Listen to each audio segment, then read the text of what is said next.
지난번에 여기 오셨던 필리핀 선교사님이 이제 곧 내일 모레 돌아가셔가지고 내가 통화를 했더니 김 목사님 뭐 목회 잘하고 있습니다. 그래서 기분이 좋습니다. 그런데 한 가지 설교 중간중간에 좀 재밌게 뭘 집어넣어서 재밌게 해야지 되는데 그게 없어서 아쉽다. 그래서 우리 교회 성도님들은 이게 더 재밌다고 하던데요.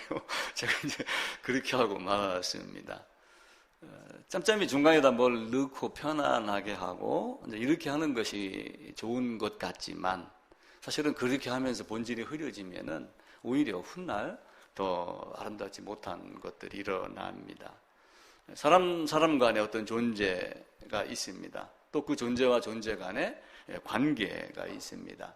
내 주위에도 많은 사람이 있어서 어떤 존재간이 있고 또 그 존재 간에 또 어떤 관계가 있습니다. 가깝게는 아내도 있고 자식도 있고 또 부모도 있고 성도도 있고 여럿이 있습니다. 그런데 마냥 서로의 존재를 인정하고 존경하고 아끼고 사랑하고 이렇게 함에도 불구하고 마냥 허물없이 지내고 마냥 좋은 관계는 아니다. 왜 그럴까? 그런 생각을 쭉 해봤습니다. 그래서 오늘은 하나님의 존재, 나의 존재, 그리고 하나님과 나와의 관계, 그래서 존재와 관계에 대한 것으로 성경 말씀을 하려고 합니다. 하나님은 우리를 다스리는 자입니다. 우리를 창조하신 자고 나는 다스림 받는 자고 피조물이고 하나님은 심판하시며 우리는 심판받는 자. 하나님은 의로우신데 나는 죄가 있는 자. 그래서 어떤 존재는 둘이 명확하게 구분이 됩니다. 그런데 그 존재를 가로막고 있는 것이 무언가? 그 관계를 어설프게 하고 관계가 담이 막혀서 못 가게 하는 것은 무엇인가? 성경은 죄라고 말씀을 합니다. 오늘 읽을 본문 이사야서 59장이 그 내용을 말합니다. 그래서 나와 같은 존재, 나는 안 깨끗한 존재야. 정말 잘나고 똑똑한 것 같은데 가만히 보면 바보같이 사는 존재, 어리석음의 존재.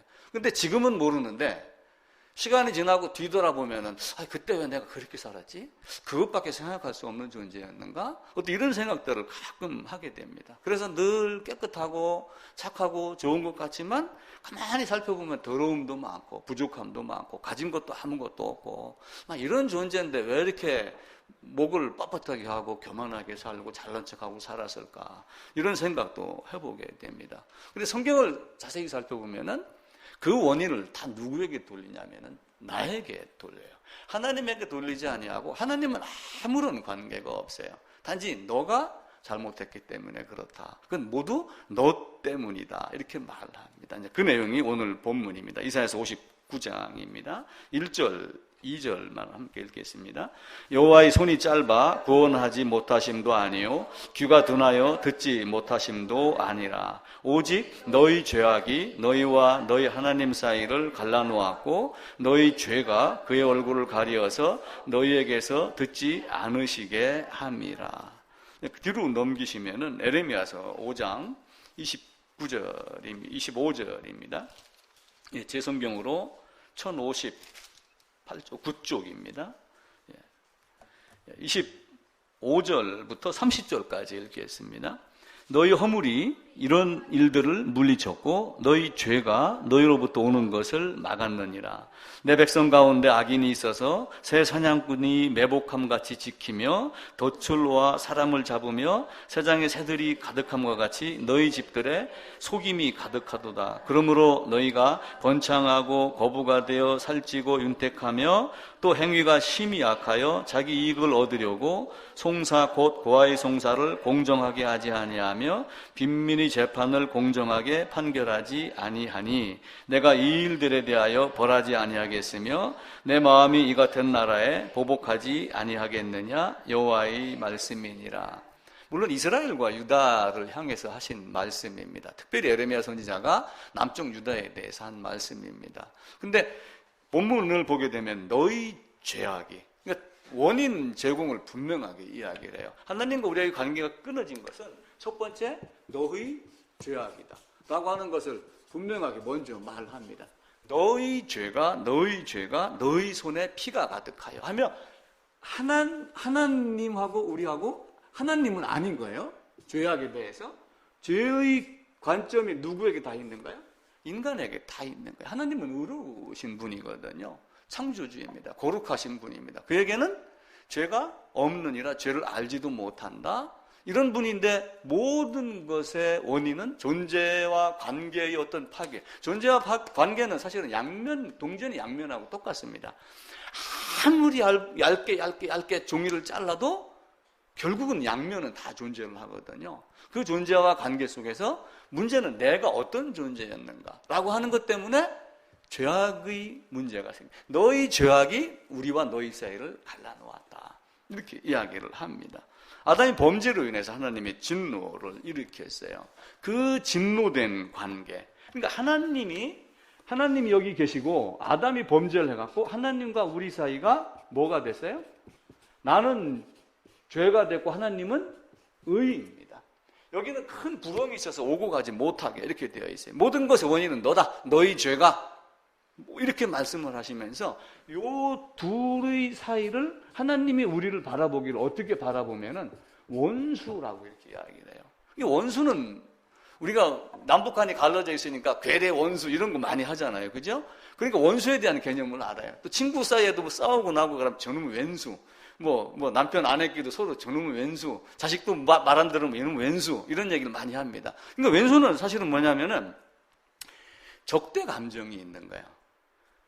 이렇게 하나가 되는 게 아니라 뭔가 등을 돌리고 떨어져 있는 이것을 증오하는 것, 어떤 앙심을 품는 것. 이게 원수의 개념이에요. 근데 하나님은 우리에게 너는 나의 원수다 이렇게 말씀을 합니다. 근데 우리는 하나님을 사랑이다 그러는데 원수라고 그러니까 얼마나 좀 마음이 아프겠어요.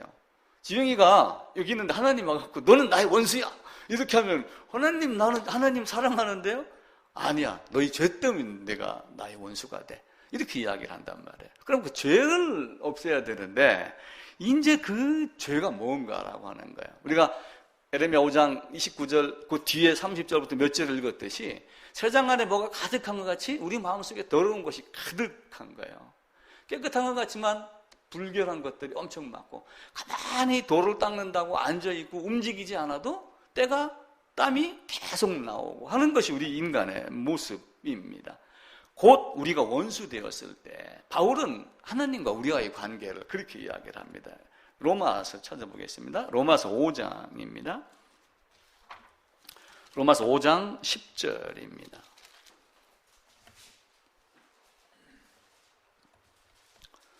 9절 제가 읽을게요. 그러면 이제 우리가 그의 피로 말미암아 의롭다 하심을 받았으니 더욱 그로 말미암아 진노하심에서 구원을 받을 것이니 10절입니다. 곧 우리가 원수 되었을 때 그의 아들의 죽으심으로 말미암아 하나님과 화목하게 되었은즉 화목하게 된 자로서는 더욱 그의 살아나심으로 말미암아 구원을 받을 것이라. 그러니까 원수 된 것을 해결하는 것은 누군가가 죽어야지 된다 라고 하는 것을 성경을 이야기를 하는데 누군가가 죽어야 되는 그 누군가가 누구예요? 내가 죽어야 돼요? 하나님이 죽으셔야지 돼요. 사람으로 오신 하나님, 성자 하나님, 그리스도 예수가 죽어서 모든 것이 해결이 된다. 그래서 그것이 해결이 되기 이전에는 곧 우리가 원수 되었던 것이다. 그럼 하나님은 사랑이다라고 그러는데 만약에 여러분이 원수를 만났어요. 그럼 어떻게 해야 됩니까? 전쟁에 나가면은 사실은 갈등이 많이 생겨요. 내가 죽임을 당하든지 죽든지 둘 중에 하나를 해야지 됩니다. 근데 그게 싫다. 나는 하나님을 사랑이라 했고 살인하지 말라고 했으니까 나는 죽일 수 없다라고 하며 실제 전쟁에 나가서 이렇게 하는 사람은 있어요? 이렇게 하는 사람은 없어요. 그러니까 이렇게 못하기 때문에 병역 기피가 생기는 거예요, 사실은. 그러니까 그들의 논리도 사실은 억지 주장밖에 안 되는 거예요. 만약에 그들이 진짜 사랑이라고 하면은 나 전쟁에 나가? 전쟁이 일어나면은 국방의 의무를 다하면서도 난 이렇게 할 수 있어. 여기까지 가야 되는데 내가 그렇게 하지 못하고 살인할 수 있는 존재로 바뀐다는 것이 두려운 거예요. 그래서 그들이 엉뚱한 논리로 접근하며 우리는 양심선언이다 이렇게 하고 그러는 거죠. 근데 하나님 앞에서는 사실은 핑계거리밖에 안 되는 겁니다. 자, 로마서 8장으로 가겠습니다. 8장 7절입니다. 6절부터 읽을게요. 육신의 생각은 사망이요 영의 생각은 생명과 평안이니라. 육신의 생각은 하나님과 원수가 되나니 이는 하나님이 법에 굴복하지 아니할 뿐만 아니라 할 수도 없습니다. 그러니까 아담이 범죄를 했기 때문에 이후부터 하나님께 복종하고 싶어도 못하고 복종할 수도 없고 이런 존재로 바뀌는 거예요. 그게 에덴에서 쫓겨난 아담의 위치, 아담의 안에 있었던 모든 사람의 현재의 모습. 그래서 내가 하나님을 사랑합니다라고 하지만 사실은 사랑할 수 없는 존재. 내가 입술로는 사랑합니다 이렇게 하지만 마음으로는 하나님을 사랑하는 데까지 도달하지 못하는 존재. 그게 우리 인간의 모습인 겁니다. 그래서 그것을 사실은 뭐냐면은 에덴에서 쫓겨난 아담이 범죄한 전적 타락한 존재. 그러니까 전적 타락이라고 하는 개념을 이해를 하면은 나는 복종할 수도 없고 복종도 못하고 라고 하는 두 가지의 조건이 맞아, 나는 그런 존재야 라고 하는 거를 알아야지. 지금 헝가리에서 배가 빠졌습니다. 다 능력이 있어갖고 빠져나오면 좋지만 그 능력이 있었는가요? 그렇게 하고 나서 그 이튿날 한강 유람선에 가서 취재를 했어요. 신문 텔레비에 나왔습니다. 아이들부터 아무도 구명조끼를 쳐다보지도 않더라. 입어야 된다 이야기를 해도 약간의 비웃음 비슷한. 우리는 살 수 있다 이거죠. 한강 빠져도 건져낸다 그렇게 이야기를 하는 거죠. 근데 그렇게 되나요? 타이타닉 한번 영화를 봐보세요. 물론 보트가 있으면 됩니다. 구명보트가 있으면 됩니다. 구명정이 있으면 돼요. 근데 그 구명조끼 안에 들어가지 않으면은 어떠한 모습이 될까? 너희는 그런 존재다라고 하는 거예요. 그러니까 우리는 이 땅에서 자기를 아무리 드러내도 사실은 아무것도 아닌 존재인데 하나님이 보기에 너는 복종도 못하고 복종할 수도 없는 존재야. 전적 타락한 존재야. 너는 나의 원수야. 그러니까 원수의 갈 길은 나의 칼을 받고 죽는 것밖에 없어. 성경이 그것을 이야기를 하는 거예요. 그런데 인간은 자기 지혜로, 세상 지혜로, 자기 학문으로 나는 하나님 앞에서 이렇게 할 수 있습니다라고 하며 하나님을 판단하는 존재로 바뀐 거예요. 그게 아담의 후손들의 모습입니다. 오징어하고 멸치하고 싸운 거 알죠? 오징어하고 멸치하고 싸우다 누가 이겼어요? 멸치가 이겼어요. 처음에는 오징어가 이겼어요. 그런데 나중에 딱 멸치가 하다 안 되니까 딱 한마디만 딱 더 할게. 딱 이래놓고 우리 집은 뼈대 있는 집안이야. 그 말 앞에 오징어가 흐물어졌다. 그렇게 이야기를 하고 그럽니다. 우리의 인생도 마찬가지로 가만히 한번 봐보세요. 진짜 하나님 앞에서 뼈대 있게 우리가 할 수 있는 존재인가요? 아무것도 할 수 없는 존재입니다. 순종하고 싶어도 순종 못하는 존재, 순종하지도 않는 존재, 이게 전적 타락이라고 하는 의미입니다. 자, 골로새서 한번 넘어가겠습니다. 뒤로 가셔서 325쪽입니다. 골로새서 1장 21절입니다. 20절 제가 읽고 같이 한번 읽읍시다. 그의 십자가의 피로 화평을 이루사 만물 곧 땅에 있는 것들이나 하늘에 있는 것들이 그로 말미암아 자기와 화목하게 되기를 기뻐하심이라. 그로는 이제 우리 주님 말씀하시죠. 21절입니다. 전에 악한 행실로 멀리 떠나 마음으로 원수가 되었던 너희를 이제는 그의 육체의 죽음으로 말미암아 화목하게 하사 너희를 거룩하고 흠없고 책망할 것이 없는 자로 그 앞에 세우고자 하셨으니, 이제는 원수된 것을 어떻게 하면 해결할까라고 하는데 여기서 어떤 단어가 나오냐면은 전에가 나와요. 전에.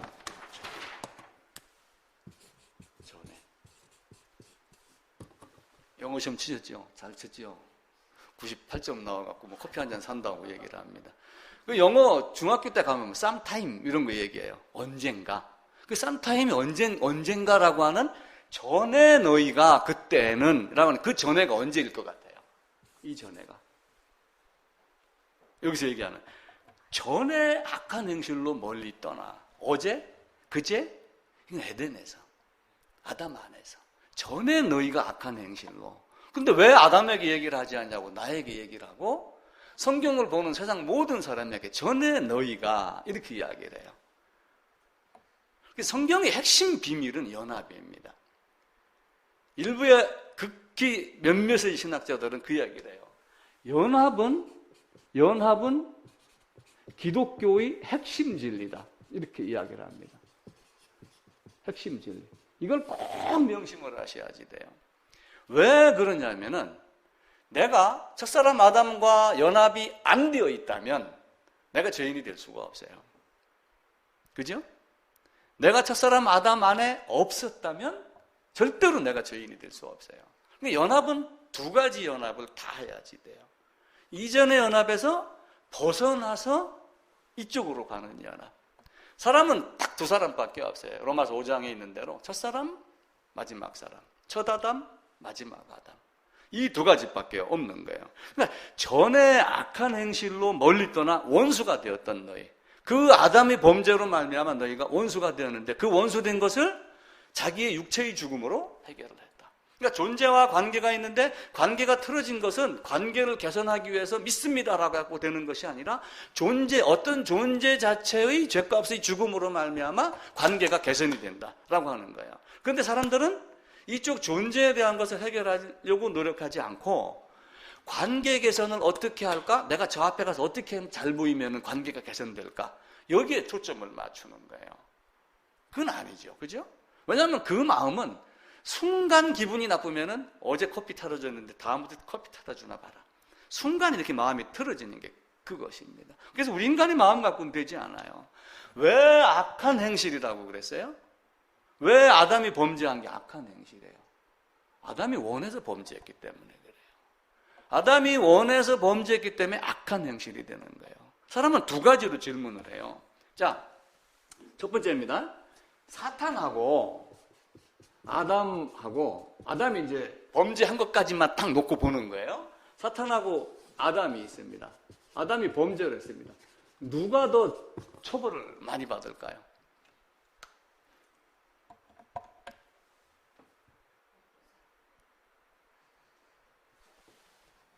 게임을 받아서 한 거야. 게임 받아서 한 거니까 조금 적지. 이렇게 생각을 한단 말이에요. 근데 연합이라는 개념을 놓고 보면은 똑같습니다. 똑같아요. 그러니까 악한 행실로 내가 원했기 때문에 죄를 지은 거예요. 그래서 제가 그 얘기 많이 드렸죠. 아담이 원해서 죄를 지었다. 아담이 원하면 죄를 짓지 않을 수 있었다. 이게 아담의 자유의지의 모습입니다. 그러니까 자유의지를 제가 어떻게 설명을 계속 드렸냐면은 자유의지는 내가 원해서 내가 선택해서 하는 것이 아니라 하나님이 원하는 걸 따라서 선택해서 하는 것. 그게 자유의지예요. 자, 회사에 가서 부하 직원에게 일을 시킵니다. 그러면은 그 부하 직원이 자유의지는 뭐예요? 상사가 내려준 명령을 그대로 수행해서 임무 완수하는 게 그 사람의 자유의지의 완성입니다. 그런데 나에게 자유의지 줬어? 그럼 내가 이렇게 한번 바꿔서 한번 해볼까? 바꿔서 해갖고 성과가 좋으면 그런 일도 있었어? 세상에서는 그렇게 이야기를 합니다. 근데 하나님이 결정한 것보다 더 좋은 결과가 없기 때문에 하나님이 이렇게 준 자유의지는 내 뜻대로만 하라 라고 하는 게, 그래서 그리스도 예수가 원하는 대로 행하는 것이 자유의지입니다. 자유의지를 내가 어제 부부싸움을 해갖고 제가 그냥 주먹으로 그냥 턱주가리를 한번 딱 날렸다고 해보세요. 그럼 딱 날렸으면은 때린 주먹을 혼냅니까? 주먹이 나오게 한 나를 혼냅니까? 그놈이에요, 사실은. 그렇죠? 사람들은 아담은 게임을 빠졌기 때문에 강도가 약해. 사탄은 아니야. 이건 물론 사탄이 더 큰 벌을 받죠. 그럼에도 불구하고 똑같습니다. 자, 자유의지는 어떤 의미냐면은 아리스토텔레스라고 하는 철학자가 그 얘기를 했어요. 선을 행합니다. 지나가다가 어떤 아이가 배가 고파 있었어요. 내 손에 빵을 들고 있다가 빵을 줘서 너 먹여야지. 빵을 줬어요. 그건 누구의 의지입니까? 누가 결정한 거예요? 본인이 결정한 거예요. 근데 그 아이가 빵을 먹고 있는데 그 아이보다 배가 더 고픈 사람이 지나간 거야. 그 입에 있는 걸 뺏어서 내가 먹었어. 누가 결정한 거야? 결국은 뺏어 먹은 사람이 결정한 거야. 앞에 거를 선이라고 하고 뒤에 것을 악이라고 하면은 선을 행한 능력도 자유의지고 자기에게서 나왔다면 악을 행할 수 있는 것도 자유의지에 해당이 되는 거예요. 근데 악을 행하면은 어떤 결과가 나와요? 옳은 것을 따르는 자유의지가 아닌 다른 것은 하나님이 미워한다, 싫어한다, 원수로 여긴다 라고 하는 거예요. 그럼 선을 행하기를 포기한 것이 맞아, 나는 선을 행하지 않을 거야. 만약에 청량역을 지나는데 지금은 좀 덜하지만 10년, 20년 전 가보면 쫙 사람들이 무릎 꿇고 이렇게 옷 아랫도리 가리고 이렇게 해서 동전 내밀입니다. 그럼 누구에게 동전을 줄 거야? 100원짜리 10개 받고 갖고 툭툭 하나씩 놓고 갈 거예요? 아, 난 안 할 거야. 선을 행하기를 멈추는 것도 내가 했다면 악을 행하기를 멈추는 것도 누가 하는 거야? 내가 하는 거야. 철학자 아리스토텔레스가 그 얘기를 한 거예요. 선을 포기하는 것이 나의 고난이라면 악을 포기하는 것도 나의 고난이다. 결국 그 말을 아담에게 대입을 하면은 아담이 범죄하지 않은 것도 아담이 고난 선택이며 범죄한 것도 아담이 원해서 범죄하는 것이 돼요. 우리가 이게 아주 지극히 작은 논리지만은 이거를 이해해야지 성경이 보이기 시작을 하는 거예요, 또. 근데 우리가 교회에서 이런 얘기를 잘 안 하는 거예요. 왜냐하면 관계 개선을 위해서 어떻게 하면 그 사람 앞에서 이쁜 짓을 할까? 여기에다가 전부 지금 초점을 맞추고 있는 거예요. 근데 하나님은 그게 아니고 그 원수된 것을 내 육체로 해결했다라고 하며 관계 개선을 위해서 존재가 어떻게 움직였을까를 먼저 앞세우는 것입니다. 그래서 존재와 관계는 양면성이지만 굳이 선후를 따진다면 존재를 먼저 항상 앞세워야지 돼요. 존재가 나빴기 때문에 관계가 나빴고 관계를 개선하기 위해서는 존재가 바뀌어야지 관계가 개선이 되고 라고 하는 겁니다. 그러니까 자유의지는 외부의 어떤 강요가 아니에요. 외부의 강요. 자, 그러면은 아담은 사탄이 강요했잖아. 근데 사탄이 와서 칼로 강요했나요? 아니에요. 자기가 거부할 수 있었으면 얼마든지 거부할 수 있는 위치에 있었던 거예요. 그럼에도 불구하고 자원해서 사탄이 말을 따른 거예요. 똑같은 시험을 에덴에서 한 번 했고 40일 동안 광야 시험에서 한 번 했어요. 첫 사람 아담은 넘어가는데 둘째 사람 아담은 그거에 이건 내 거야. 이 세상 권세는 나에게 주어진 거야. 내가 이걸 너에게 줄 수 있어. 라고까지 말하며 예수님에게 덤볐지만 예수님은 그걸 알기 때문에 아니야. 라며 거부를 한 거예요. 둘 중에 어떤 쪽으로 들어가야지 돼요. 첫 사람 아담 안에서 둘째 사람 아담 안으로 들어가야지 되는 거예요. 자유의지 중에 자유의지를 설명하기가 참 어렵죠. 그죠? 그래도 자꾸 이렇게 이야기를 한단 말이에요. 그래서 내가 자유의지를 뭘로 설명할까? 고민을 하다가 뭐 한 가지를 딱 발견했는데 맞는지는 모르겠어요. 뭘로 설명하는 게 제일 좋겠어요? 이거 맞추면은 제 생각하고 같으면 제가 커피 쏩니다. 지영이 머리가 제일 총명할 거야. 제일 젊으니까. 뭐 같아? 제가 나침반으로 설명을 했어요. 나침반. 괜찮은 것 같아? 나침반은 항상 누가 뭐라든 어디로 돌려놓든 북쪽을 향해서 스스로 계속해서 움직입니다. 북쪽이 원하는 방향으로만 계속 움직여요. 항상 북쪽만 북이 나를 따라와라 라고 말하기 때문에 그 정북, 진북이 끝내 거길 따라서 계속 움직이는 거예요. 지구가 이래 돌건 이래 돌던 이거 나침반은 계속 그래 돌고 있어요. 그런데 만약에 나침반이 그 기능을 잃어버렸다. 그러면 갑으로 보관하나요? 그냥 쓰레기통에 치워버리나요? 쓰레기통에 치워버려. 그게 범죄한 아담의 존재예요. 오늘 이제 커피 안 사도 됩니다. 근데 고개를 좀 끄덕끄덕 하셔갖고 제가 이따가 커피 맛있는 거 갈아서 드릴게요. 사탄과 아담의 죄 누가 더 큰가? 똑같아요. 이것도 제가 고민을 해봤어요. 강물하고 바다를 제가 생각을 해봤어요. 강물이 바다로 들어가기 전까지는 마셔도 됩니다. 바다로 들어가는 순간 마시면 갈증만 일어나요. 어떠한 물이든 바닷속으로 들어가면 바닷물이 돼요. 아담과 사탄은 아담이 범죄하는 순간 사탄하고 동일한 존재가 돼요.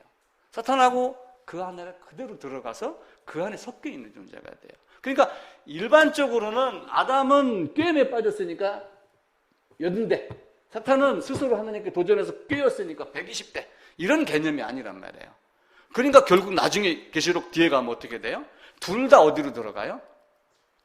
둘 다 양벌이 다 들어가요. 물론 그 안에서 등급이 있는지 없는지는 모르겠습니다. 사망과 생명을 딱 놓고 봤을 때는 무조건 다 사망 안으로 들어가는 거예요. 바닷물이 들어가면 그 순간 바닷물이 됩니다. 그래서 아담이 범죄는 딱 범죄해서 죄인이 되는 순간 사탄의 소속이 되는 거예요. 우리가 나는 나의 것이 아니요 예수 그리스도의 것입니다 라고 하는 그것은 나의 것이 아니고 예수 그리스도의 것이 되려면은 이 소속에서 빠져나와야지 돼요. 이 소속에서 빠져나와야 되는데 빠져나올 수 있어요? 안 됩니다. 군인이 얼마 전에 어느 군인이 밖에 나와서 그 대민 봉사 비슷한 걸 하러 나왔는데 군인 하나가 없어졌어요. 영화 보러 갔다가 끝나고 그 시간에 들어가서 타령하려고 마음먹은 건 아니기 때문에 그냥 뭐 좀 혼내기만 했다 뭐 이런 식으로 뉴스가 나오는 것 같더라고요. 도망가도 다 잡아요. 옛날에는 못 잡았어요. CCTV가 있어갖고 아무도 피할 데가 없어요. 근데 눈을 지으시니까 보지 아니하시랴? 하나님의 눈은 색이 어디든 간에 다 살펴봅니다. 그 하나님을 벗어나려면은 그 죄악에서 심판을 벗어나려면 하나님보다 더 큰 존재가 돼야지 돼요. 그러니까 사탄은 내가 하나님과 같이 되어 내가 하나님보다 더 높은 존재가 되겠다. 그러니까 아담도 결국은 하나님과 방불한 하나님과 떨어져서 독립된 존재로 하나님과 한번 대결해보고 싶다. 하나님 위에 앉고 싶다라고 하는 마음으로 된 겁니다. 그러니까 하나님이 진노를 하셔야 안 하셔요? 하나님이 진노를 하죠. 여자의 후손으로 오겠다 이렇게 말씀하시면서 내가 너로 여자와 원수가 되게 하고 창세기 15장에서 그렇게 이야기를 해요. 자, 창세기 15장 보겠습니다. 3장 15절입니다.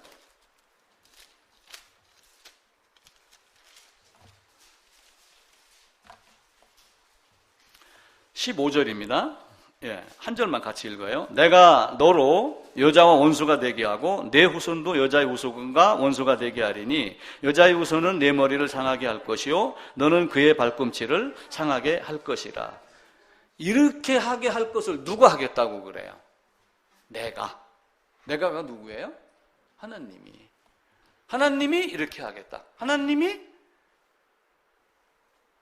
여자의 후손에 오셔서 사탄이 여자의 후손의 발꿈치를 상하게 하고 그러면서 그 십자가의 죽음을 이야기를 하죠. 그런데 그 죽음으로 말미암아 사탄이 머리를 부수는 것을 히브리서 2장에서 또 연결시켜서 말을 합니다.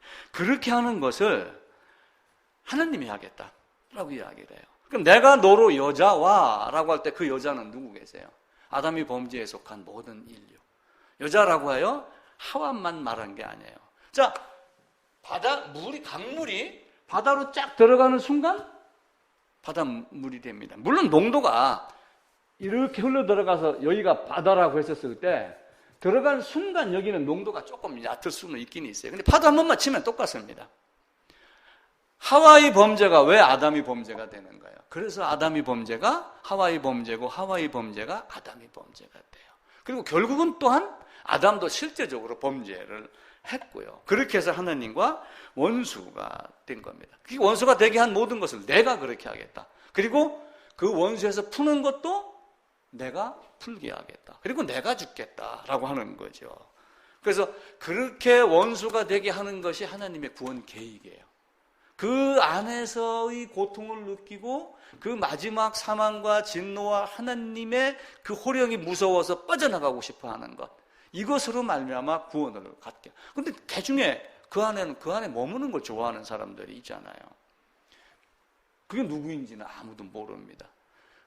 우리는 신학적으로 성경에서 하나님이 그렇게 유기시켰다, 그런 자가 있다, 예정했다 이렇게 말하고 또 그렇지 않은 자는 믿고 안 믿고는 내 맘이다. 그럼 뭐 할 수 없는 거죠. 믿고 안 믿고는 네 맘이면 너 때문에 그것이 원인이 되어 하나님 앞에서 증거를 가해도 문제가 되지 않는다.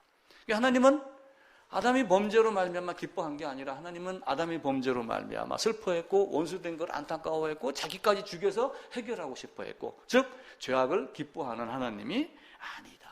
그러면서 창세전에 예수 안에서라고 하며 에베소에서 말씀을 했지만 창세기 3장에서 여자의 후손으로 이렇게 하면서 이미 나를 어떻게든 사랑하시려고 작정하고 계획하셨다라고 하는 것.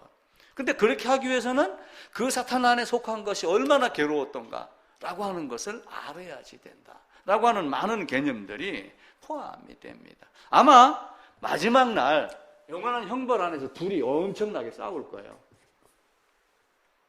왜 나를 꼬셨어? 나는 꼬신 거 없어. 그냥 말 한번 던졌는데 네가 했잖아. 네 자유의지였잖아. 이렇게 하면 할 말이 있어요, 없어요? 할 말이 없어요. 자유의지는 뭐예요? 내가 너한테 목에 칼 대지 않았잖아. 목에 칼이 들어와도 거부한 사람들이 있어. 신사참배 거부했잖아요. 그죠? 그런 거 예를 들으면 할 말이 없잖아요. 우리는 하나님 앞에서 어떤 존재였는가라고 하는 거예요. 왜 아담이 범죄가 모든 사람이 범죄? 로마서 5장에서는 한 사람이 죄를 지었으므로 모든 사람이 죄를 지었다. 이렇게 이야기를 해요. 그건 아담 안에 있었기, 아담과의 연합이 있었기 때문에 그래요. 근데 그 아담과의 연합이 쉽게 풀어지느냐? 쉽게 풀어지지 않는 거예요.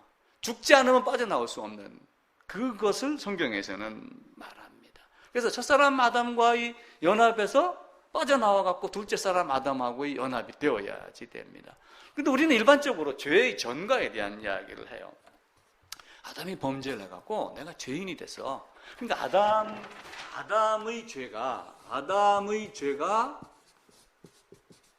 나에게 전가됐어. 그래서 내가 죄인 되어서 죄의 열매가 나오는 거야. 이렇게 이야기하는 거예요. 이론적으로는 맞습니다. 그죠? 아담이 죄를 해서 전가가 됐어. 그러니까 여기에 이제 시비 거는 사람들이 있는 거예요. 서양은, 유럽은 이미 하나님이라고 하는 존재를 벗어날 수 없는 환경입니다. 우리도 사실은 하늘님, 뭐 여러 가지 해가지고 사실은 하늘에 대한 걸 다 이야기를 합니다. 뭐 절에 가면 영원한 세계 이야기하지 않아요? 다 합니다. 49제 7일마다 한 번씩 재판 받아갖고 선악간에, 그래서 죄가 없다고 여겨지면 환생한다, 이런 논리로 하면서 사후에 대한 이야기를 누구든지 다 합니다. 죄의 전가는 죄가 내려오는 거예요. 죄인이 내려오는 거예요. 제가 족보에 대한 이야기를 한번 드린 적이 있었죠. 형제는 이촌이입니다. 아버지하고 나하고는 일촌입니다. 그러니까 두 자일 자이가 있으면 이렇게는 안 되는 거예요, 사실은. 왜냐하면 아버지하고 나하고 통해갖고 이렇게 되기 때문에 일촌, 그러니까 나로 봐서는 이촌, 이런 관계로 형립이 되는 거예요. 그래서 마태복음에 있는, 누가복음에 있는 족보를 딱 따라 올라가면 결국 일촌이 된다라고 하는 거죠. 그 논리를 여기다 만약에 적용을 해보세요. 아담이 범죄 하면은 사실은 누가 범죄한 것이 돼요? 내가 범죄한 것이 돼요. 사람들은 이걸 안 믿으려고 그래요. 그건 아담이 범죄한 거지 내가 범죄한 게 아니야. 그 논리를 갖고 예수님 앞에 가면은 예수님이 죽은 것이지 내가 죽은 게 아니야. 이렇게 바뀌는 거예요. 그런데 성경은 네가 예수 그리스도 합하여 죽은 줄 알지 못하느냐? 이렇게 물어요. 그럼 그 앞에 가서는 뭐라고 대답을 할 거예요? 로마서 5장에 있는 대로 아담이 범죄하여 모든 사람이 죄를 지었으므로, 이 말씀은 어떻게 대답을 할 거예요? 인간의 지혜로 이해하지 못해요. 그래서 제가 기도하면서 이해했기 때문에 이해하면서 믿어지는 게 아니라 믿어지면 이해가 되는 거다라고 한 거예요. 보이면 보여요. 이게 참 설명하기가 어렵습니다. 있잖아, 그거. 이렇게 하면 대충 다 통하잖아요. 그죠? 시골 가서 할머니들 하다 안 되면, 있잖아, 그거. 그러면 다 됩니다. 그거하고 똑같은 말로 돼요. 아담 안에서 모든 사람이 연합이 되어 있어요. 자, 우리는 11조를 따질 때, 레위가 아담이 허리에 있었기 때문에, 모든 사람이 11조를 한 걸로 더 이상 11조 끝! 이렇게 자꾸 논리를. 그러면, 아브라함의 허리에 레위만 있었나요? 모든 사람이 다 있었죠. 그럼 아담의 허리에는 누구만 있었어요? 아담의 허리에 누가 있었어? 아무도 없었지.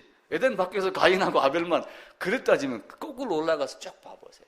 아담의 허리 안에 모든 인류가 다 들어가 있어요. 혹시 이런 말 들어보셨어요? 씨도둑은 못한다.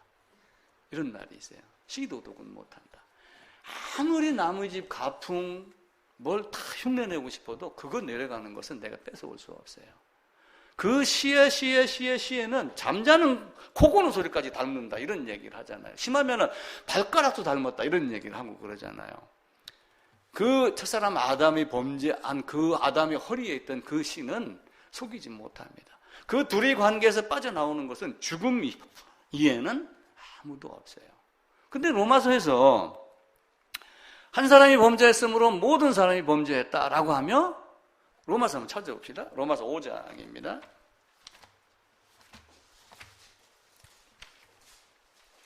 (5장 12절입니다)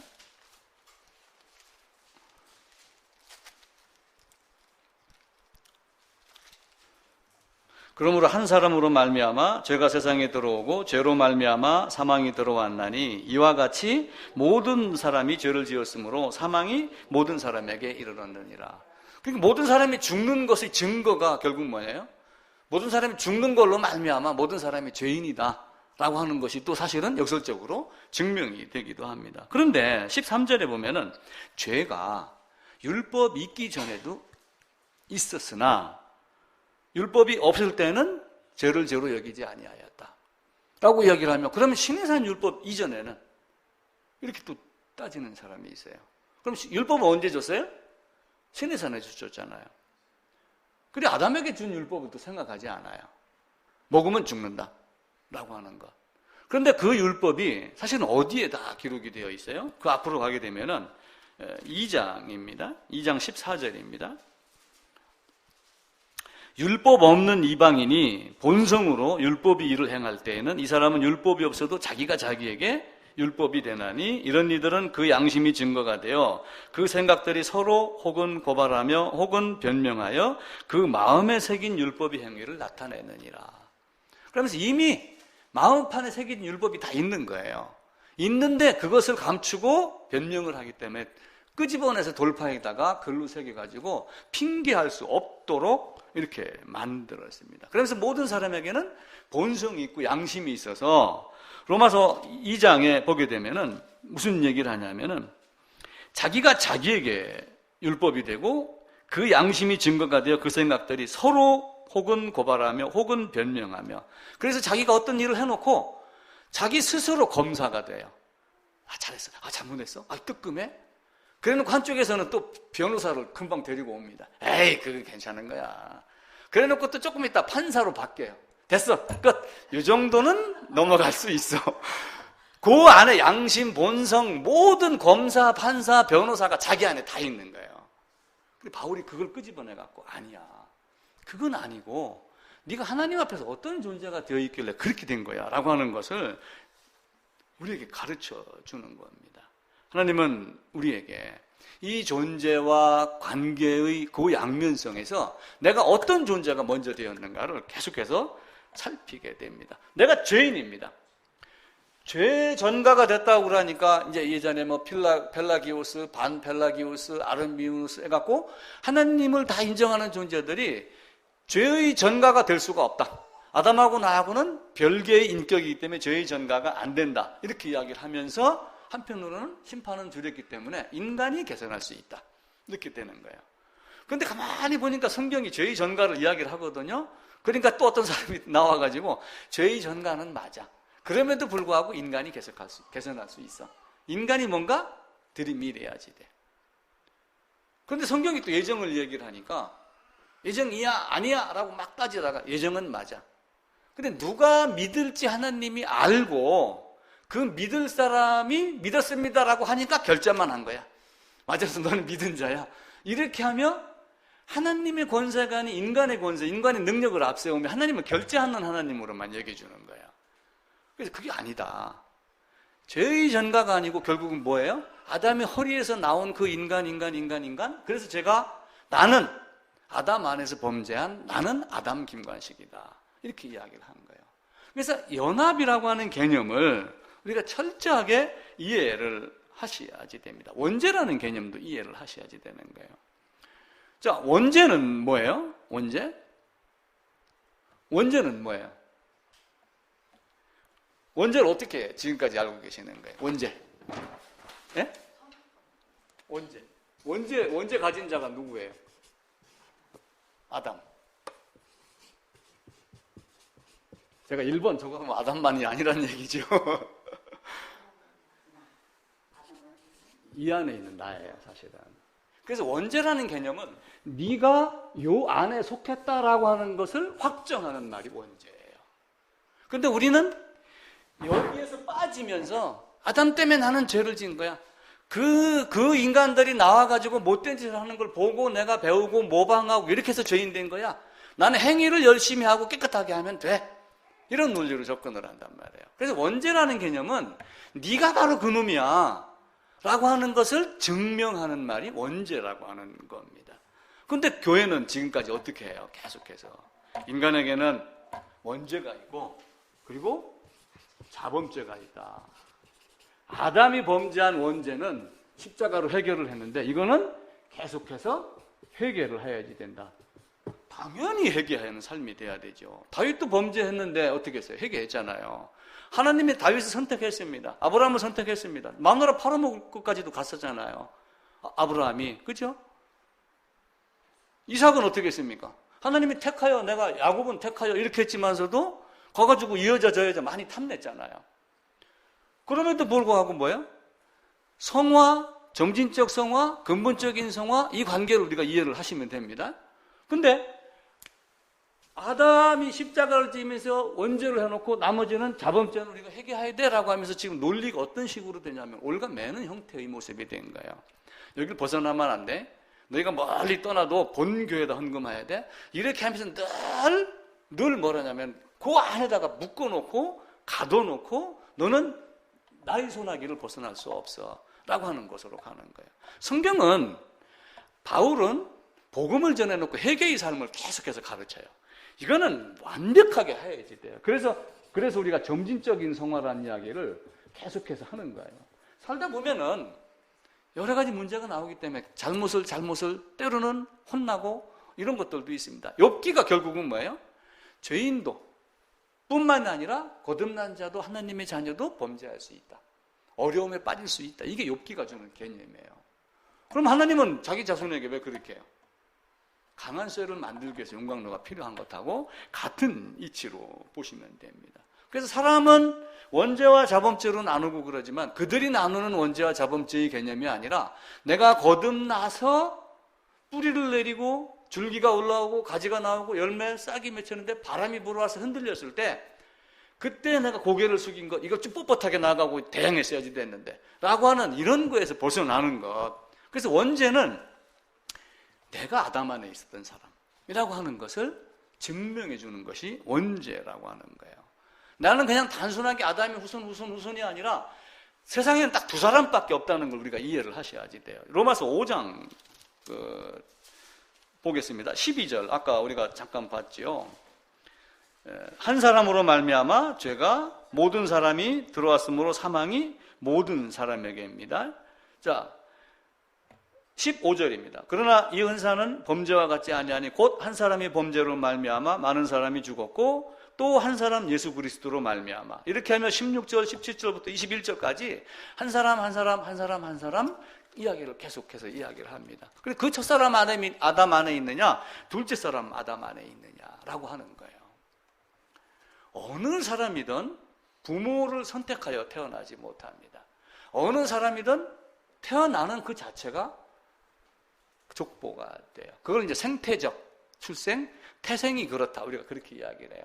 그래서 어떤 다른 것을 인위적으로 하지 못하고 씨가 들어가서 잉태가 되고 자궁에 있다가 나오는 생태적 출생, 태생적 출생을 이게 자연계의 법칙이기 때문에 아담에게서 나온 모든 사람을 뭐라고 그러냐면 그런 자연적인 법칙에 의해서 출생했다 해가지고 뭐라고 부르냐면 자연인 이렇게 부르는 거예요. 자연인. 수요일날 나오는 나는 자연인이다 하고는 틀린 겁니다. 요 자연인이 아담 안에 속한 모든 사람이 있대요. 그래서 원죄는 내가 태생적으로 하나님 앞에서 죄인이다. 내가 생태적으로 아담 앞에서 죄인이다. 그리고 그 죄인이기 때문에 생내 이후, 태어난 이후 나에게는 나오는 것이 죄뿐이 없다. 그럼 난 착한 일도 했는데요? 근데 그건 생명이 아닌 거예요. 생명이 아닌 것은 아무리 착한 일을 해도 하느님 앞에서는 의롭다 칭찬함을 받지 못합니다. 그게 원죄의 개념입니다. 그래서 모든 사람을 죄인으로 만드는 것이 원죄의 개념이에요. 그럼 내가 바르게 살기 위해서는 원죄를 해결해야지 돼요? 자범죄를 해결해야지 돼요? 사실은 두 가지를 다 해결해야 되는데 먼저는 존재의 관계가 완전하게 해결이 돼야 되고 그러면은 관계가 어떻게 돼요? 막혀있던 관계가 허물어져 갖고 하나가 되면서 그 공급을 받아가지고 우리의 삶이 달라지는 것. 그래서 관계를 개선하기 위해서 관계를 개선하는 것이 아니라 존재가 어떤 존재인가를 알고 그 원죄의 개념에서 벗어나야지 되는 것. 그래서 사망과 생명이라는 것이 나오는 거예요. 자, 원죄의 개념에서 이 안에서 누가 들어가 있냐면은 아담 안의 아담들이 있는 거예요. 성경은 이 안에서 뭐라고 얘기해요? 맏 아들이 있고 맏 아들 안에서 뭐가 된다고 그래요? 아들도 된다고 하는 말씀이 있죠. 그죠? 같은 거예요. 그래서 아담이 있지만 첫 아담이 있고 마지막 아담, 둘째 아담, 사람 이렇게 하면 둘로 구분을 합니다. 그러니까 여기에 속했느냐 여기에 속했느냐 성경은 요것 한 가지를 가르쳐 주는 거예요. 성경 66권을 다 암송한다 해도 이것이 해결이 안 되면 하느님 앞에 가서 내가 너를 모른다 이렇게 되는 겁니다. 세상에 학문으로 접근하면 문제가 생겨요. 그렇다고 이것만 알고 개판같이 살자? 아니요. 이걸 알면은 바울의 삶이 달라져요. 바울은 학문이 없어서 하나님을 몰랐나요? 바울은 율법이 없어서 율법을 몰라서 하나님을 몰랐나요? 바울이 전에 율법을 깨닫지 못할 때는 그게 무슨 말이에요? 전에 율법을 깨닫지 못했어요? 율법의 의로는 흠이 없을 정도로 완벽하게 사는 사람이 바울이에요. 스데반을 죽이는 데 내어주고 찬성한 것 그것 자체도 옳은 거라고 생각했던 사람들이에요. 근데 전에 율법을 깨닫지 못할 때에는 무슨 뜻이에요? 이 내용을 몰랐던 거예요. 다 아는데 죄인이냐 의인이냐 이걸 몰랐던 거예요. 그걸 딱 깨닫고 나니까 자기에게서 뭐가 보이기 시작한 거예요? 죄가 보이기 시작한 거예요. 그 율법이 자기에게 오기 시작하면서 죄가 죄로 드러난 거예요. 그래서 내가 어떻게 하면 의로 넘어갈까를 고민하다가 보니까 연합이라는 개념이 나오고 로마서 7장에서 뭐가 나와요? 5장까지 한 사람 두 사람을 계속 얘기를 하다가 6장에서 연합이 나오고 7장에서는 두 남자 중에서 내가 누구에게 갈까를 고민을 하는 거예요. 근데 이 아담이 안 놔주는 거예요. 안 놔주니까 어떻게 해요? 내가 죽어야지. 죽는데 그냥 죽는 게 아니라 다시 살을 수 있는 자 안에서 죽는 거예요. 그게 예수 그리스도의 십자가가 됩니다. 그래서 존재와 관계에서는 내가 어떤 위치에 있는가를 먼저 얘기를 해야지 돼요. 파도가 없이 잔잔합니다. 속초에 가가지고 뗏목을 타고 울릉도까지 도전을 한번 했어요. 가다가 보니까 섬도 하나도 안 보여. 울릉도는 너무 가깝다. 여기서 LA 가는데 울릉도를 지나가지고 한참 가다 보니까 섬이 아무것도 없어요. 목도 마르고 노도 부러지고 돛도 부러지고 아무것도 없습니다. 그럼 그때 해야 될 일은 뭐예요? 뭐 살려주세요 밖에 없는 거예요. 그럼 살려주세요 하려면 뭘 해야지 돼요? 나 여기 있어요 하고 신호 보내야죠. 그런데 그 신호가 산에 가면은 구조 지점, 뭐 가나다 1, 2, 3, 4 이런 거 있잖아요. 그죠? 위치가 있어요. 위도, 경도 이걸 가지고 요즘에는 휴대폰이나 시계에도 내가 지금 어느 위치에 있다 이게 딱 나오는 게 있어요. 휴대폰 저는 위치 추적하는 거를 꺼놨습니다. 맨날 21년 내내 흥업해 있어요. 저는. 근데 그걸 만약에 키고 가면 내가 지금 어디 있다가 다 알아요, 몰라요? 다 알아요. 근데 그걸 꺼도 전화번호가 사실은 이렇게 가는 거예요. 예를 들어가지고 안테나가 이렇게 있고 여기도 있고 전화기가 여기에 있어요. 그러면은 여기서 내가 전화를 딱 걸어요. 여기 두 사람한테. 그러면 이렇게 갔다가 전화가 이렇게 오나요? 아니에요. 어디까지 갔다 와요? 서울까지 갔다가 사실은 이렇게 오는 거예요. 전화국, 전파국, 본점까지 갔다가 본점에서 이 사람이 가장 가까운 데 있는 안테나로 신호를 보내갖고 전화가 통화되게 하는 거예요. 이 뿌리를 우리는 거스를 수가 없는 거예요. 그러니까 파선이 되면 나 지금 어떤 존재입니다. 내가 지금 어느 위치에 있습니다. 라고 하는 게 명확해야지 돼요. 그래서 존재와 관계 사이에서는 내가 지금 이런 죄인입니다. 라고 하는 좋지만 또 한편으로 동면이 양면과 같이 내가 지금 어떤 상태로 어떤 위치에 있습니다. 라고 하는 것을 계속 이야기를 해줘야지 돼. 그래서 하나님 앞에서 나는 이런 존재입니다. 나는 아담 앞에서 지금 빠져나갈 수 없는 존재, 아담 안에서 갇혀있는 존재, 내가 죽지 않으면 아담이 버리지 않는 존재라고 하는 것을 가르쳐주는 거예요. 그래서 예수님이 이 땅에 오셔서 자기 육체로, 근데 자기 육체로 죽기 이전에 하신 일이 있잖아요. 내 안으로 들어와라. 내 안으로 들어와라. 그것을 계속해서 말합니다. 우리가 그걸 알고 예수 안으로 들어가는 것이 어떻게 돼야 되는가. 그것을 하기 위해서 하나님이 이 땅에 온 거예요. 태평양 한가운데서 그러면은 너 거기 있어? 알아서 헤엄쳐봐. 이렇게 얘기를 하나요? 왜 이국종 씨가 구조 헬기 그렇게 이야기를 해요? 그 사람이 못 걷고 당장에 쫓아가지 않으면 죽으니까 구조 헬기를 그쪽으로 동원을 해서 보내야 되는 거예요. 그러지 데려오잖아요. 그런데 알았어. 그러면 여기서 지령을 내릴 테니까 요리조리 헤엄쳐와. 거기 가면 고래도 있고 저기 가면 상어도 있으니까 조심해. 이렇게 얘기를 하나요? 쫓아가가지고 끌어올립니다. 그게 예수님이 이 땅에 오심의 목적입니다. 그래서 예수님과 우리가 만나야지 돼요. 그 만남이 연합의 관계로 발전이 됩니다. 다음 주에는 이제 그 만남에 대한 이야기를 잠시 또 하도록 하겠습니다. 근데 우리는 존재와 관계 속에서 자꾸 관계만 돋보이게 하려고 어떻게 하면 그분 앞에서 이쁜 짓을 할까? 그래서 유대인들은 어떻게 해요? 뭘로 갖다 드리고 열심히 하고 이렇게 하면 하는데 예수님은 한2 랩돈 넣는 여자를 유심히 바라본 거예요. 그러면 나쁘게 마음 먹으면 많이 넣나 적게 넣나 이거 살펴본 거예요? 하나님이? 아니에요. 그 마음의 상태, 인색함이 아니고 계산이 아니고 그냥 평범한 상태로 순수하게 자기의 생활비 전부를 넣으면서 자기의 생활비 전부를 넣었다는 얘기, 자기를 넣었다는 얘기예요. 하나님은 그걸 보는 거지 돈 자체를 본 게 아니란 말이에요. 우리가 그걸 모르고 자꾸 다르게 나가게 되면은 문제가 되는 거예요. 하나님이 자기 피로. 자, 이사야서 55장에 보면은 제가 그 얘기를 드렸어요. 교환이라는 얘기를 제가 한 말씀을 드렸죠. 지난주인가? 그 지난주가 교환 얘기를 했죠. 자, 돈 없이 값 없이 와서 살아 이렇게 이야기를 해요. 돈 없이 값 없이 와서 살아 그러니까 사람들이 행위, 봉사, 열심 돈 없어도 돼? 그럼에도 불구하고 혹시 또 돈이 필요하겠지? 이렇게 하고 그러는데 돈 없이 값 없이 와서 살라고 하는 진짜 의미는 뭐라고 그랬어요? 죄를 갖고 와가지고 의하고 바꾸라 그 얘기예요. 근데 사람들은 자꾸 다른 걸로 의를 살려고 그런단 말이에요. 참 제가 촌놈이었을 때 얘기 한번 드릴게요. 아이고 저렇게 어리석은 인간이 있었나 생각해도 괜찮습니다. 중학교 1학년 때입니다. 산골짜기에서 살다가 신탄진까지 30리길을 걸어 나와가지고 버스를 타고 대전을 가는데 버스비가 6원이었어요. 그때 6원.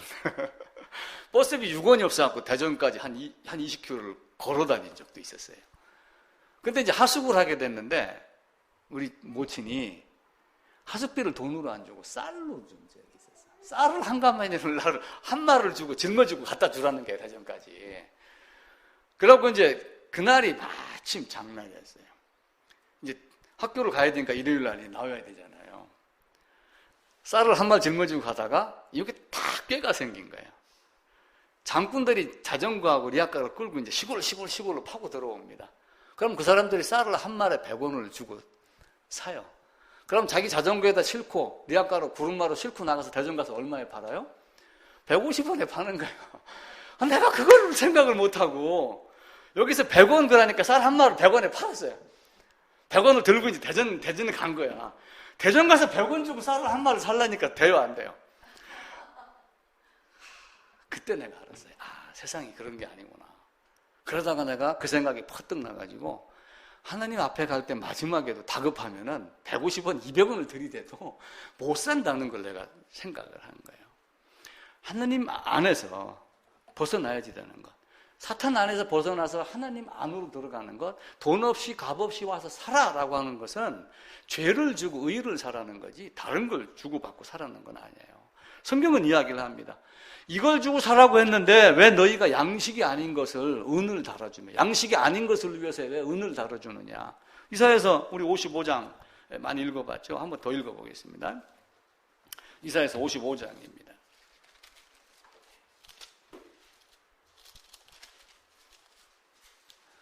오라 목마른 자들아 사 먹되 돈 없이 값 없이 와서 포도주와 젖을 사라.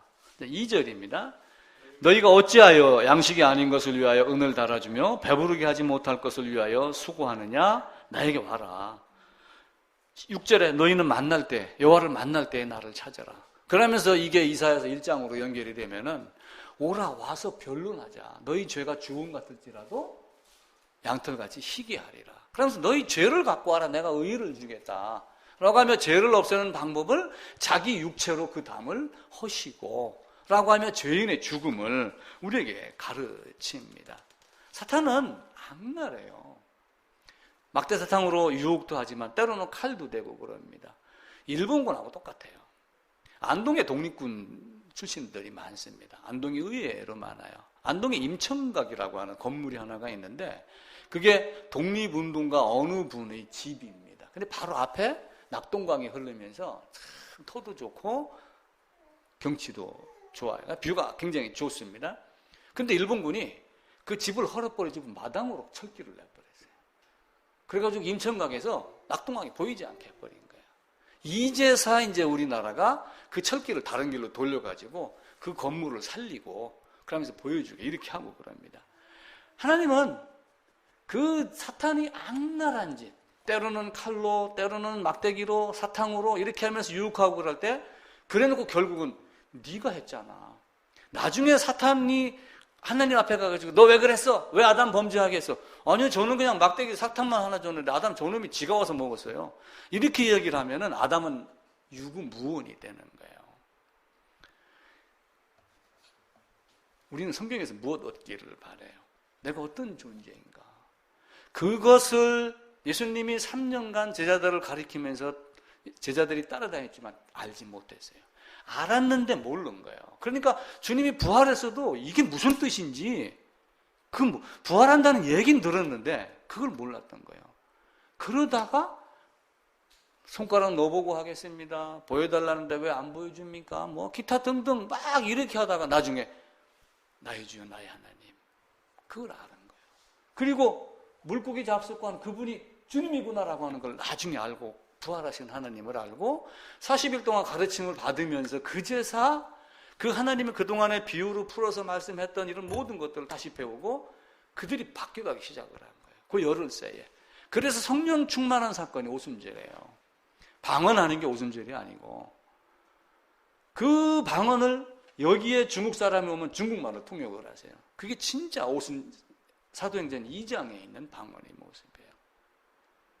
우리는 하나님이 우리에게 어떻게 역사했는가. 자, 사도행전 한번 찾아봅시다.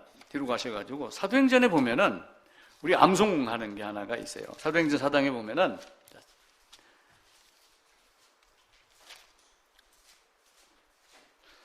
이 사람이 어떻게 구원받았냐라고 쭉 묻는 장면이 나옵니다.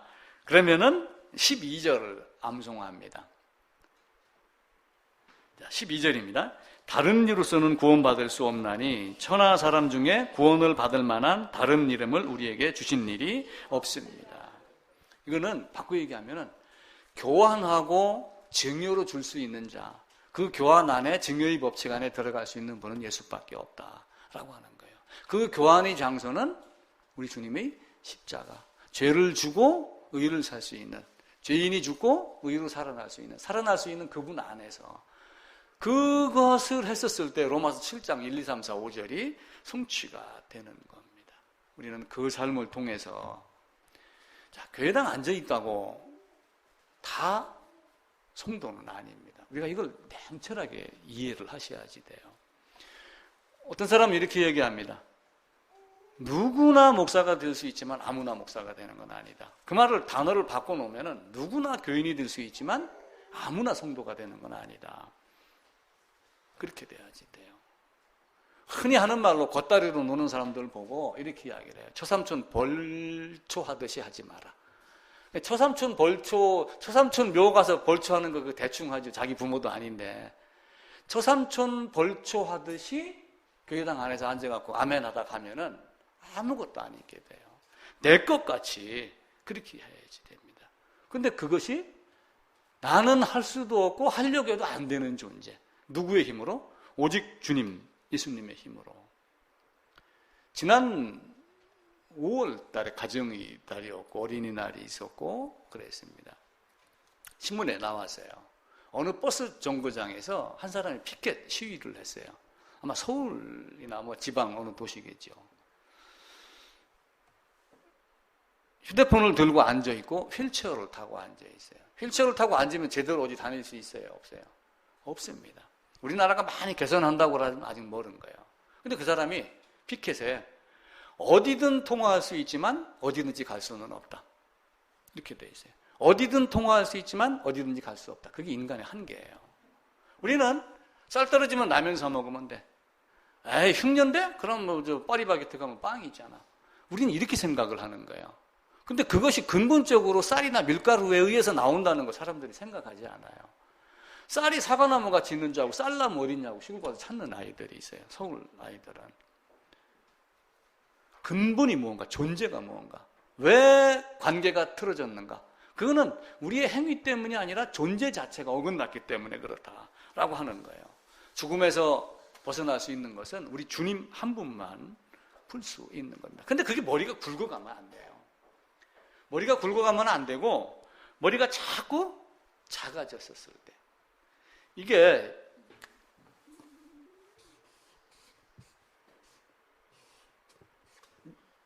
요게 아동할 때 아자입니다. 맞아요? 아동할 때 아자. 근데 이거를 뭘로 보냐면은 절구 구자로 봐요. 이렇게 놓고서. 그래가지고 여기에 뭐가 들어가냐면은 이렇게 그 절구, 이게 절구통이면 절구로 뚝뚝뚝뚝 치는 거 이야기를 하는 거예요. 요것을 옛날 사람들은 뭐로 봤냐면 아기들 머리 이렇게 한번 눌러보세요. 하진 이렇게 한번 눌러보면 여기 뭐가 있냐면 혈이 있어요. 요거 숨구멍이라고 그래요. 머리 구멍이 있는 거예요. 여기 어렸을 때는 다 있는 거예요. 그러면서 어떤 하늘에 기운 하나님의 말씀이 아동일 때는 들어가요. 아동일 때는. 근데 성장하면서 15, 16, 17, 18, 20 되고 그러면은 이게 어떻게 돼요? 절절절절 하고 다치면 지 고집만 나오는 거예요. 어린아이가 내게 오는 것을 금하지 마라. 이렇게 어린아이의 마음을 가져야지 된다라고 하는 이것은 이게 뚫려 있어갖고 여기서 넣는 거를 받아 먹을 수 있는 존재. 이 안에 있는 굵은 것이 있었을 때 이렇게 쪘을 때 그것이 은깨지며 가루로 만들어지는 존재. 이게 되는 존재가 아동이라는 거예요. 아동의 아자. 진실은 사실에서 찾는 겁니다. 사실이 아닌 것을 찾으면 안 돼요. 성경에서만 진실을 찾는 거예요. 우리는 성경 꼭 킹제임스여야만이 진리가 있나요? 아니에요.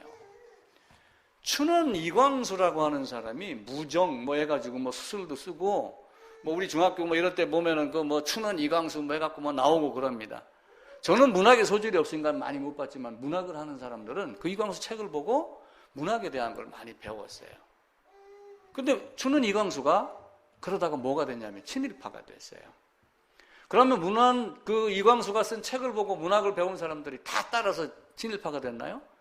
아니에요. 그렇지 않은 거예요. 성경을 사람들은 왜곡을 하고 있어요. 성경을. 이 성경이 그렇게 쉽게 되는 게 아니에요. 교단과 교파가 다르고 서로 다르고 그러지만 성경은 한 권입니다.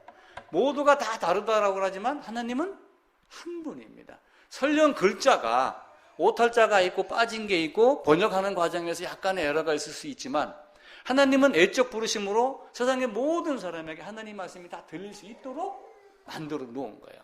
우리는 우리나라의 실정에 맞게 나에게 맞게 그 말이 들리도록 다 해놓은 겁니다. 하나님 우리 마음을 보셔요. 우리 마음. 이제 아기를 키웁니다. 아기를 키우면 엄마가 아기에게 뭐라고 얘기를 해요. 근데 아기가 용하답니다. 이게 3살, 4살 되면 엄마의 말귀를 알아들어요. 근데 말귀를 알아듣는데 말이 두 종류가 있어요. 지영이도 아마 지금 그거 어느 정도 느낄 거야. 입에서 나오는 말, 입말. 마음에서 나오는 맘말이 있대요. 사람에게는 2가지 말이 있대. 똑같이 입으로 나오는데 그게 맘말인지 입말인지를 딱 안다는 거야. 자식은 부모의 말이 맘말인지 입말인지 알아요. 부모는 자식이 하는 딱 말을 보고 이게 맘에서 나온 건지 입에서 나온 건지를 알아요. 성경은 묘하게 하나님은 그걸 다 우리에게 보여주며 하나님 우리를 모두가 다 그걸 알게 하도록 하셨습니다. 숙제입니다. 한 주간 거울 보면서 한번 자기에게 한번 물어보세요. 양치하고 세미나로 들어가서 거울에 딱 듬직한 이쁜 얼굴이 딱 있으면은 너 누구니? 이렇게 한번 물어보세요. 너 누구니? 너 나 맞아? 진짜 네가 나니? 이렇게 한번 물어보세요. 어떤 나니? 한번 물어보세요. 그리고 자기의 입에 있는 게 아니라 마음속에 있는 게 입으로 나오는 그 내 본심, 내가 진짜 아무에게도 말하지 않았지만 내가 어떤 존재니? 진짜 내가 하나님 앞에서 누구니? 내가 하나님 앞에서 어떤 존재니? 네가 진짜 나 맞아? 이렇게 거울 볼 때마다 한번 물어보세요. 저도 어떤 때는 가끔 물어봅니다. 너 누구니? 너 김관식이잖아. 그거 말고 네 이름 말고 네 쏘갈머리 좀 한번 벗겨봐. 야, 들어와서 나 말 못하겠어. 그럼 고치면 되잖아. 혼자 내가 중얼중얼 그게 부끄러운 거예요. 근데 성경을 놓고 보면은 어렵지만 때로는 아주 쉽게 사망해서 생명으로 옮겨가는 것을 우리에게 가르쳐 줍니다. 하나님 우리에게 주신 그 사랑을 존재와 관계로 말씀을 드린 거예요. 그래서 내가 어떤 존재가 됐는가에 따라서 관계가 개선되기도 하고 흐트러지기도 하는 것. 그 흐트러진 관계를 개선하기 위해서는 행동으로 이쁜 짓 해서 되는 것이 아니라 존재 자체를 바꿔버리지 않으면 안 된다. 그래서 존재를 바꾸려면은 주님은 우리에게 말씀하셔요. 자기 육체로 그 막힌 것을 헐고 나의 존재를 바꿔서 막힌 것을 뛰어넘게 하고 내가 태평양 한가운데 빠졌다면은 이리이리 찾아와 이렇게 말하지 아니하고 헬기를 보내서 밧줄로 끌어올리는 하나님. 그 하나님의 존재를 우리가 알고 감사하는 한 주가 되도록 그렇게 합시다.